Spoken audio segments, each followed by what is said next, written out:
Remember that during the Crusades and the Inquisition, people committed terrible deeds in the name of Christ. In our home country, slavery and Jim Crow all too often was justified in the name of Christ. So President Obama gives a speech at a national prayer breakfast and says, hey, let's not be on our high horse here as Christians. Obviously, we had the Crusades and things like slavery, and those are issues. There's obviously goodness and badness in all religions. Now, Eric Bolling disagrees. He's on Fox News, and he's about to say something hilarious. Reports say radical Muslim jihadists killed thousands of people in the past few months alone, and yet, when you take Christianity, Judaism, Hinduism, Buddhism, whatever, their combined killings in the name of religion, well, that number would be zero. That number would be zero? Zero. Okay, well, there's two possible things that he meant. Ever. I hope he's not that stupid. But let's debunk that real quick here. Here is some examples of Christian violence throughout history. The Crusades, the Inquisition, the Holocaust, that was pretty brutal. How about here in America? I mean, we're better here, right? Salem witch trials, the Native American slaughter, American slavery, and the Ku Klux Klan. Just to name a couple. Now, of course, here come the usual Christian apologists. No, none of those count. No, when Muslims do it, it's all because of Islam. When Christians do it, no true Scotsman would ever do that. Right? No true Christian would ever do it. So, the Holocaust, that was just Hitler being Hitler. I mean, he didn't do it in the name of Christianity. Really? Because I've got a quote from Hitler right here from Mein Kampf, where he says, "Today I believe that I am acting in accordance with the will of the Almighty Creator. By defending myself against the Jew, I am fighting for the work of the Lord." It didn't help that the Germans had on their belt buckles, "Gott mit uns," God is with us. And I can give you a dozen other quotes from Hitler where he says, yes, I'm doing for Jesus. That's why I'm killing the Jews. Okay. But that doesn't count. If that doesn't count, what counts as religious violence? Okay. And American slavery, I mean, the fact that they justified it by quoting the Bible over and over again, saying that if you're a slave, you should know your place and your role, and that is to serve your master, that is an absolute historical fact. But the Klan, I mean, the Klan's not fair, right? I mean, were they really Christians? Well, let's take a look at some pictures of the Klan and figure out if they were or not. Oh, right, that's a giant cross they're burning. And they're not burning the cross because they're Muslims and they don't like it. They're burning the cross because they think this is our symbol. And we are lighting this up, and we are going to show it to not just blacks, by the way, Jews, Muslims. They talked about even Muslims and how they had to be eradicated as well. It was not just racial, it was also religious. See, the cross on his white robe might have also been a giveaway that it was also a religious group, a Christian group, that did the worst terrorism in U.S. history. Yes, including 9/11. I know. How dare I? How dare I? The Klan for decades and decades terrorizing millions of Americans. You want to talk about terrorism when someone burns a cross in your lawn, and then forget the symbolic element of it. When they grab you from inside your home and they lynch you and they burn you and they hang you and they literally have a picnic around that hanging and that burning. That's the true face of terrorism. I know you can't say it about Christians because that's forbidden in America. Christians, according to Fox News Channel, have never done any violence. What a comical, insane thing to say. All right, now let's give him the benefit of the doubt and say he didn't mean historically. He recognizes that Christians have been the most brutal. I mean, it's not that Christians are most brutal by genes. That would be preposterous. We're all human beings, right? But as it stands, historically, more people have been killed in these Christian atrocities than any other religions. Now, that's a fact.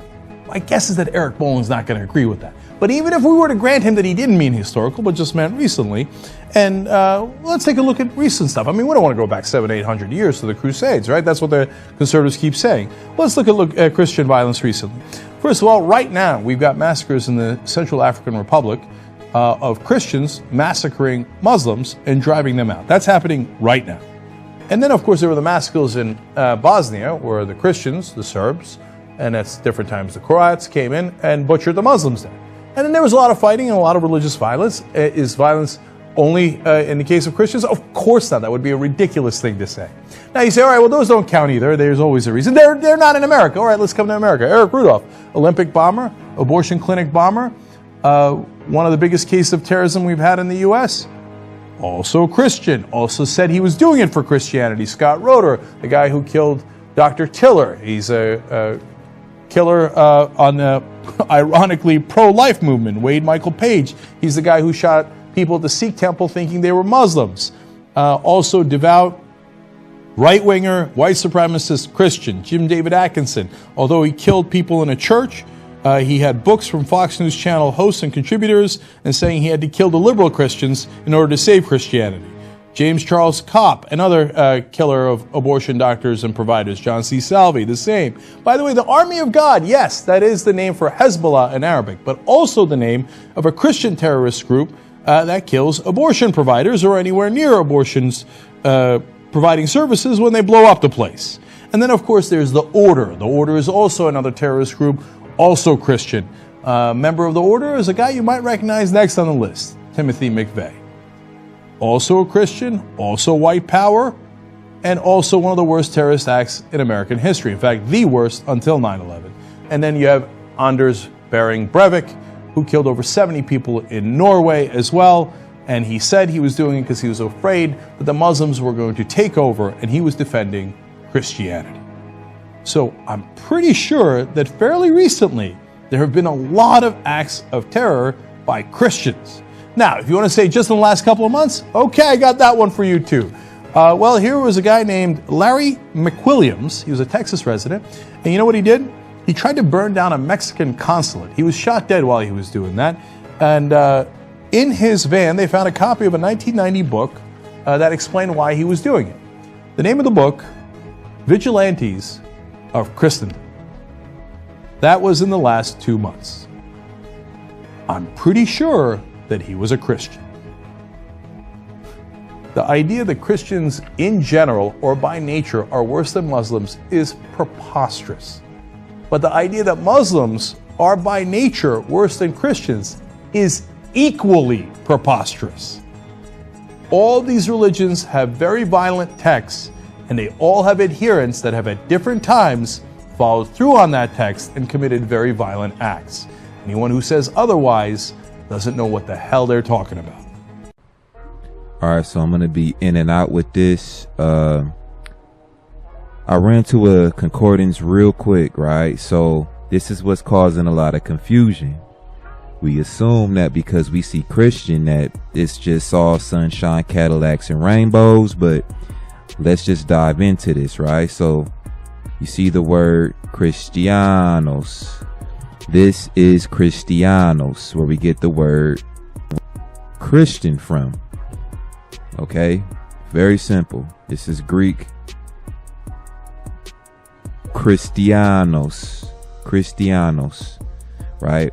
It's only in the Bible 3 times, twice in the book of Acts and in 1 Peter. So we see the first time it's mentioned in Acts is Christians being called Christians in Antioch first. They were called Christians first in Antioch.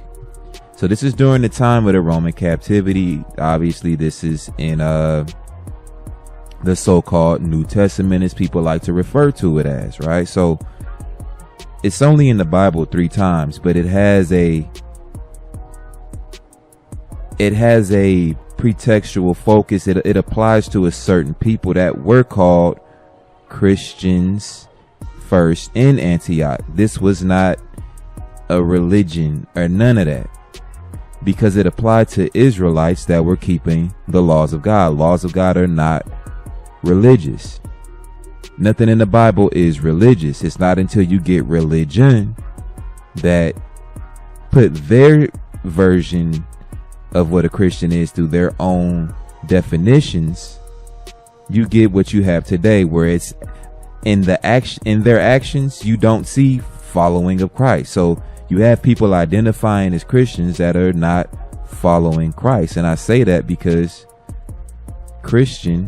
a Christian, a follower of Christ, you need to know what that means.